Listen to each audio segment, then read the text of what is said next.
Evo, na paraolimpijskim igrama u Londonu za medalje su se borili odbojkaši. Na kraju, naravno, pobjedila najbolja reprezentacija na svijetu, reprezentacija Bosne i Hercegovine. Još uvijek traje dodjela nagrada Irancima, a ja vjerujem da svi sa nestrpljenjem očekujemo ono što slijedi, a to je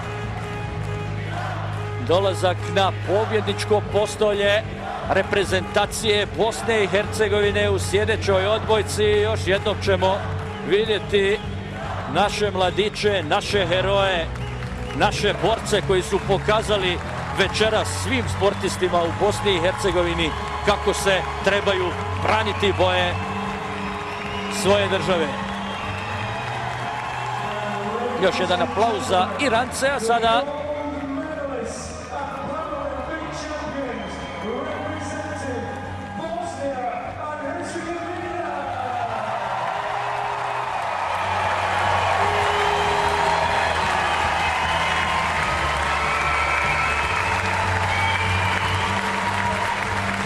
budimo ponosni, budimo sretni, budimo zahvalni ovim momcima. Sabahudin Delalić, kapiten reprezentacije.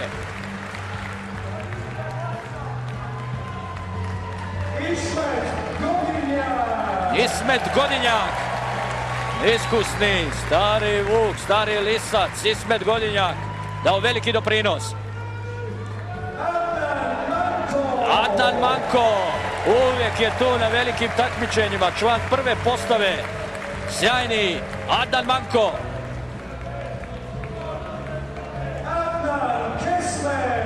Njegov imenjak, Adnan Kešmer, igrao na poziciji libera, odigrao veliku ulogu, veliku rolu na olimpijskim igrama. Asim Medić, uvijek je tu, uvijek je među najboljim. Tako je bilo i na paraolimpijadi u Londonu.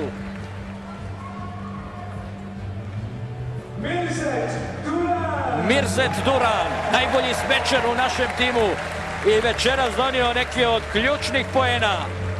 Velike zasluge. Nizam Čančar odigrao zapaženu veliku rolu. Kada je trebalo, uvijek je bio tu sa svojim blokovima ili smečudarcima. 17. septembra će proslaviti 37. rođendan. A onda najstariji Dževad Hamzić. Kako je odigrao ovo finale. Sjajno, briljantno. Nakon najstarijeg Dževada Hamzića, Penis Kadrić, najmlađi. Također sjajan doprinos. Sjajna utakmica za Penisa.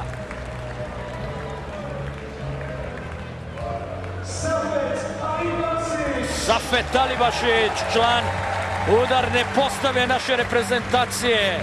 Ne samo večeras, nego na kompletnom olimpijskom turniru u Londonu. U sljedećoj odbojci bio sjajan Ermin Jusufović, 31 godina, sjajne role i večeras i u polufinalu i prije toga. Veliki doprinos za odbojkaša sinova Bosne. Tu je još selektor Mirza Hrustemović, njegov pomoćnik Abid Čišija. Ljudi najzaslužniji za veliki, ogroman uspjeh reprezentacije Bosne i Hercegovine u sljedećoj odbojci. Govorit će se, pričati o ovim momcima u narednim danima, ali nadam se da ih nakon toga, nakon silnih prijema i obećanja, nećemo zaboraviti, da će imati podršku i u narednom periodu, te da će za 4 godine u Rio de Janeiru odbraniti ovo večeras osvojeno zlato. Pored toga, naravno, a na to smo i navikli od njih, donositi medalje sa evropskih i svjetskih prvenstava. Tu je i ovaj buket cvijeća.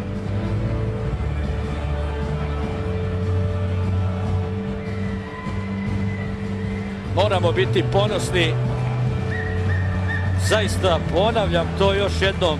Vidjeli ste ogromnu želju, ogromnu borbu kod ovih sportista. Dali su maksimum, zaslužili su ovacije, zaslužili su ovu olimpijsku zlatnu medalju. Kako je lijepo vidjeti ovaj potpis. Ladies and gentlemen, as is customary, will those who are able, A sada please stand for the national anthem himna of Bosne i Hercegovine u Londonu.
Vjerujem da ste i vi, poštovani gledalci, u svojim domovima ustali i ispratili himnu Bosne i Hercegovine i tako još jednom dali veliku počast ovim zlatnim momcima, ovoj sjajnoj generaciji sportista iz Bosne i Hercegovine. Olimpijsko zlato na paraolimpijskim igrama u Londonu, pobjeda u finalu protiv reprezentacije Irana.